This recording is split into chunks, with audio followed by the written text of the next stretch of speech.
Alright, so I'm gonna do a quick we're gonna do a quick trade breakdown of the trades that I'm currently in, and then we'll also go over the trades from the previous video that I did, because I did those trades while I did that trade breakdown while I was mid trade for most of those trades. So on the last trade breakdown, I was in oil longs. I'm not really gonna go too into it, but yeah, clean daily market maker buy model, 4 hour inversion fair value gap. That took a swing trade, and then my target was these equal highs into this daily fair value gap, and this trade ended up hitting TP. So I closed down my full position here for around 2R at the daily fair value gap. And now in hindsight, I did have this as my draw liquidity, but I don't know. I wanted to, because oil is so choppy, right? This price action is pretty horrific. I just wanted to close the position fully at the daily fair value gap in case we get a retracement, and then I don't have to hold through that. But yeah, I could have left partials and let this trade run all the way to this high. This would have been a nice 4.5R, but yeah, that's just all in hindsight now. But yeah, that was the first trade, and then the second trade from the last trade breakdown was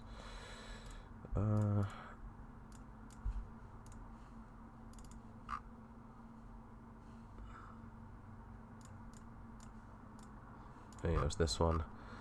So I had a intraday position from around here. I believe it was that.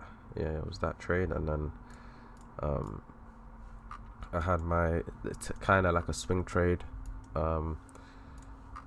Swept this low, price turned bullish on the higher time frames, closed above this gap, accumulation, manipulation, and then distribution on the 4 hour time frame, and I just call my entry around here, validation, and then my TP was this high, the 26k, which was the previous week high, and then I could have also left runners on this trade because we have these equal highs as well into this daily fair value gap, so that would have been a 3.4 hour trade. So yeah, in hindsight, both trades, they were good trades. I'm very happy with those trades that I took, but in hindsight I could have also made my positions bigger by leaving runners. So yeah,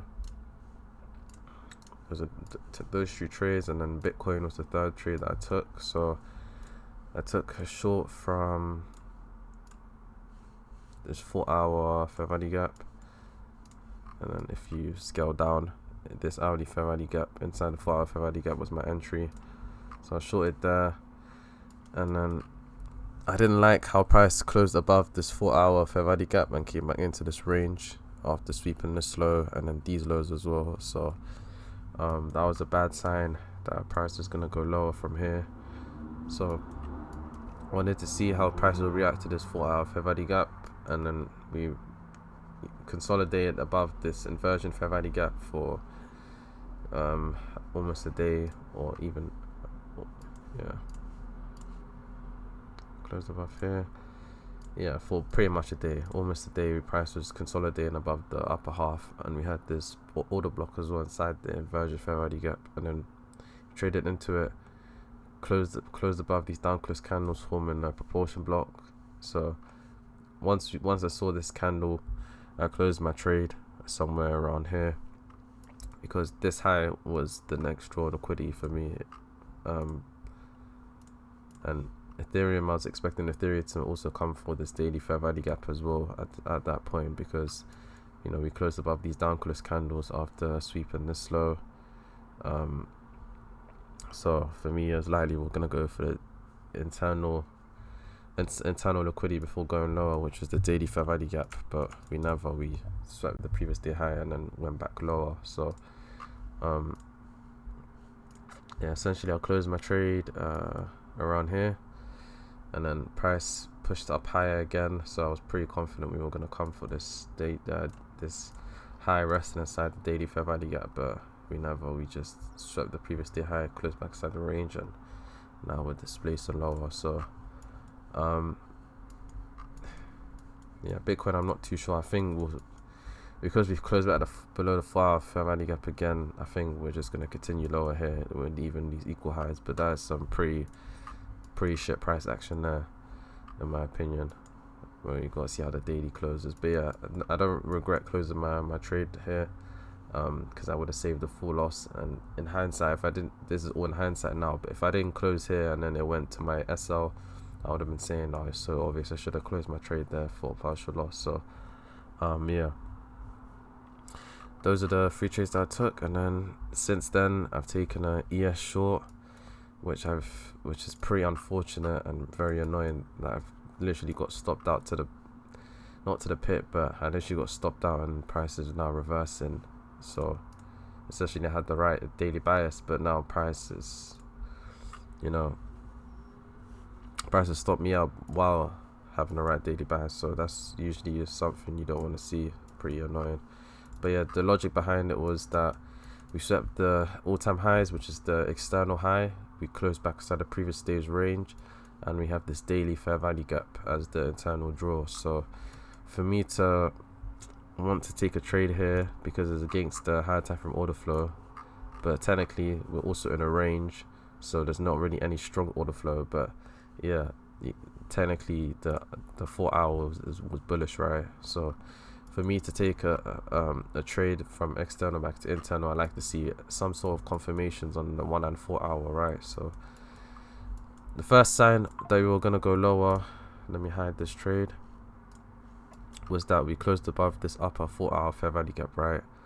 So that was the first sign, telltale sign for me that we were gonna go lower. So we closed with displacement, but then we swept this low.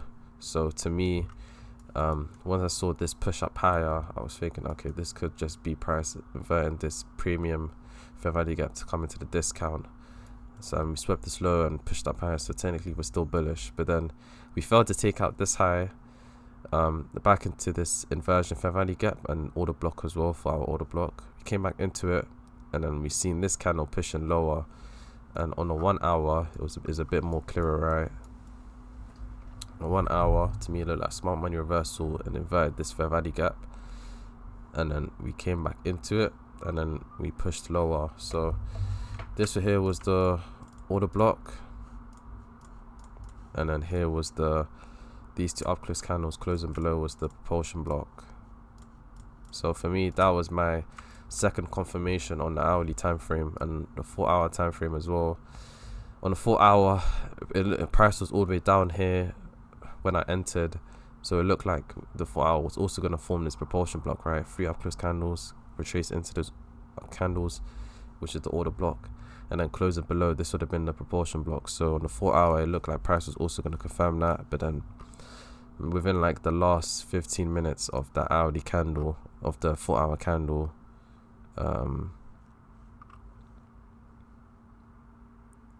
which was here, yeah, the last hour of the 4 hour candle before the 4 hour closed, we just saw this push up higher, and then we never got that 4 hour propulsion block confirmation. But because the 1 hour still had these 2 up close candles being the propulsion block, this is still enough for me to hold the trade. So if we got above the propulsion block, then to me it was likely we're gonna go for these highs. But this is why I've said in certain scenarios that you gotta be careful with propulsion blocks, because sometimes, price can still come above the propulsion block high and then continue lower. So it's more about, to me, I usually like to see if the propulsion block forms like a large range, then it's unlikely that price is going to come back for the propulsion block high. But it's just unfortunate in this scenario that price, confirmed the propulsion block and then went above the high again before going lower. So, swept the high, back inside of this 4 hour order block and then went lower. So pretty unfortunate that happened to me. But yeah, if I took the trade on NQ, which I should have, to be honest, I would have not got stopped out, right? We had the order block retraced into the order block, and then this up close candle becomes the propulsion block, and then if I shorted here with my validation here, then I would still be in the trade, right? So yeah, pretty pretty unfortunate that that happened to me, but yeah. And then the second trade which I'm in, which this is looking good now, but before I was doing the trade breakdown, euro was up here. So I mean, we'll quickly go over the trade anyway that I'm currently in, briefly, because I'm gonna do if this hits TP or SR, I'll probably do an update video on this trade anyway. But yeah, on the higher time frames, we've taken out the previous year high on EU with massive displacement on daily time frame, right? This is insanely overextended. How many pips is that? Around 500 pips. So this is EU's been in a range for a long time, right? So this is insanely overextended. Same with DXY. We've taken out these lows here, which was the previous year low, and also we're in a range and we've taken out the range lows, right? So if we have large expansion one way, what can we expect the market profile to be after large expansion? We can anticipate some sort of retracement or some sort of consolidation, right? So for me, I'm anticipating a retracement here. Why am I anticipating a retracement? We'll go into it. But yeah, we've taken out the external low with large displacement on the daily, so either a consolidation or retracement or even a reversal is on the cards, right? But yeah, so we swept the not all-time highs. We swept the previous year high on EU, displaced lower, and then on the 4-hour time frame, we can see here. I'll hide this trade right here. Essentially, it's a similar thing to NQ, right? In ES, how we've taken out the external high, and then on the 4-hour, we're getting that confirmation that we're likely gonna go lower. So firstly, we have this fair value gap, which we haven't inverted, right? Yeah, we're currently respecting this fair value gap, but on the hourly time frame, right, we can see that we've inverted this upper fair value gap, similar to NQ, how we've started inverting the premium PD arrays, right?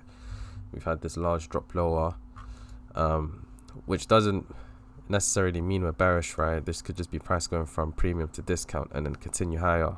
So we came into the discount, into this fair value gap, and now we started to push higher, right? But then we pushed higher back into that inversion fair value gap, and then we had this high here engineered in Asia. We swept this high, and then also in London we swept the high again, and then now we're displacing lower from the bearish key level. So if we were bullish, and to be honest, you don't even want to look for longs here if you're bullish, right? In my opinion, shorts are way better. If we were gonna go higher from here, from this 4-hour fair value gap, we would have, continued that bullish momentum here, but we never continued that. We went higher into a bearish key level, and now we're starting to see price form bearish PD arrays lower. So yeah, we've taken out these highs, close below these up close candles, forming a bearish order block, and these down close candles become a breaker as well. And then at the same time, we also have this high here being the previous London session high, and on GU we swept this high, so we have a potential SMT here. So SMT at a higher time frame key level, that's where we can anticipate higher probability reversals here. It's a time of the day that we swept it, London session, so this is likely the London high of the day profile, London reversal, with all the context behind it, that we can anticipate price on EU trading at a deep premium after taking out liquidity, with large the daily being largely overextended. We can anticipate at least price to come for some of these internal lows here on the daily time frame before continuing higher, right? So that's the logic behind it. If you want to look for longs on EU, you don't want to be longing inside the premium, you want to be looking for the discount. So my anticipation is that we're going to go for, after taking out the external high, we're going to go from premium to discount. So once I got my confirmations on a 1 and 4-hour time frame, I'm anticipating price to go all the way back into the discount, and we have these equal lows as the drawn liquidity, this accumulation with all of these lows. So I'm anticipating price to come back for these lows, and then if we get confirmation on a 1 to 4 hour time frame, then we can look for longs back all the way back into these highs. But for now, I'm anticipating price to come back for these lows first before continuing higher. So right now this is looking very, very good with this large displacement. I don't know what has happened while I've been speaking, but we're now seeing some large displacement now. So yeah, London high of the day, we formed this breaker and order block with the narrative behind it. This is more likely not to be a stop run. This is likely to be price reversing from this higher time frame key level, and then we're gonna come back into the discount. So yeah, that's the logic behind it.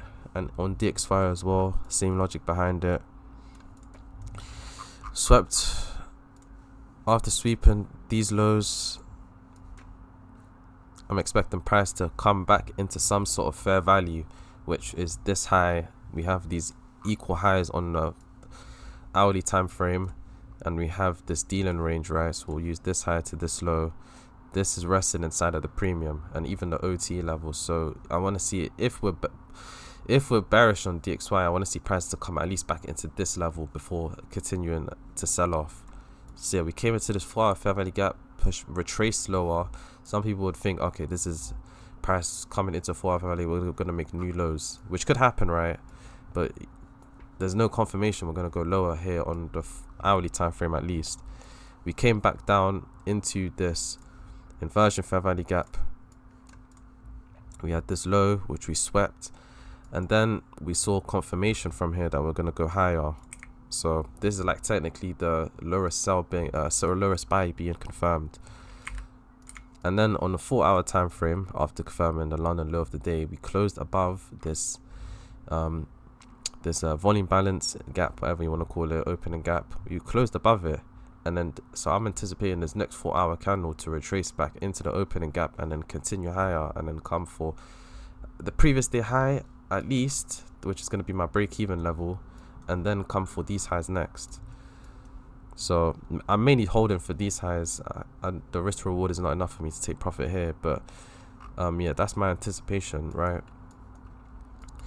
Form this order block after liquidity sweep into this key level, and now we're confirming order flow on the hourly time frame that price wants to come for these highs next. So you know, high time frame key level here, reversal, and then now we're confirming the lowest sell here. You know, we formed this bullish key level on the hourly time frame, came into it, and now, you know, this is like my bread and butter entry confirmation that I look for every time. Like, you don't want to, because this is against the high time frame order flow, you don't want to long like this inversion fair value gap, for example. Oh, previous yellow sweep, hourly inversion fair value gap, let me long this here, because price can come into this 4-hour range into the premium and then, you know, sell off and come from these lows. So you want confirmation that price wants to go higher from the bullish key level, and then that would be a confirmation that price wants to go for these highs. So that's what I waited for. Form this order block, and we closed above this on the 4-hour time frame. We closed above this gap. So now I'm anticipating price to come for these highs, and now it looks even better because we retraced into the gap and this order block, and now we've confirmed a new leg higher. As long as the hourly candle closes above this high within the next, you know, 30 minutes, then this looks very good, right? So yeah, that's essentially it. When you're looking for this external to internal plays, you're not even anticipating a reversal, you're just anticipating price to come back into some sort of fair value, and preferably into the premium of a bearish dealing range or the discount of a bullish dealing range. So sweep here, because we've taken out the lows, you don't want to keep shorting, especially in discount, into these lows now. That's not the most high probability trade, you know, especially with large displacement like this and the time of the week as well. That's probably one of the most important things you have to factor in. The time of the week, Monday and Tuesday, large displacement down, taking out higher time frame liquidity. Wednesday, consolidation profile. Thursday and Friday could be a potential TGI profile back into the range after having this large displacement. And then if you come back into this area, then you can look for your shorts again. And even a weekly candle, right, where we still got one more day, 1.5 days, but you know, we swept this low and now we're closing back inside the range. So it's likely that even next week, if I hold this trade, we're likely going to come back for the previous week's high, and then that previous week high is this high, which is on the hourly time frame, is equal highs, which was resting inside this dealer range premium. So if anything, if you want to look for shorts, you want to at least wait for the previous week high to get swept next week into this weekly fair value gap, and then you can look for shorts back into this low. But yeah, that's my logic. That's what I'm currently anticipating, price to come back for these highs. So I'm long on DXY, short on EU. Then once we come back into this area, I would like to see if we can get some displacement from this area, and then you can look for shorts back into this low. If we close above this daily fair value gap, then we're rejecting off of these lows, and we're likely gonna go back for these highs, and then probably even this monthly fair value gap and this high, and we have this opening gap here as well. So it's a bit funny because I did say that I wanted to make this a bit short, this EU trade I'm in, but yeah, I just got a bit of passion, so yeah, made this a bit longer than I was gonna. But yeah, that's my anticipation for this EU trade. I want to see price come for the previous day low, which is my break even, and then we got these lows here, which is my take profit. So I might even see how the hourly time frame closes and even consider trimming my stops to this high. But yeah, because to be honest, now price shouldn't come back for this high. Now if we can confirm these up close candles, which would be the proportion block at this point. So yeah, and then if we lose these large fair value gaps that we formed, that would not really be a bearish sign anymore. If we come all the way, reverse this whole move and come back for these highs, then it's likely gonna come from a stop loss, right? So yeah, we'll see how this plays out. Anticipating that we have this daily fair value gap, which is my take profit area, and then we also have this. We have this weekly open with no wick to the downside. So this is, when you see this is a high probability manipulation. You know, daily fair value gap with a no wick candle. That's a very high, very liquid area that price is gonna go to. And you can use that as a draw on liquidity. So yeah, yeah, we'll just end it here, and then I'll update it as soon as this trade plays out.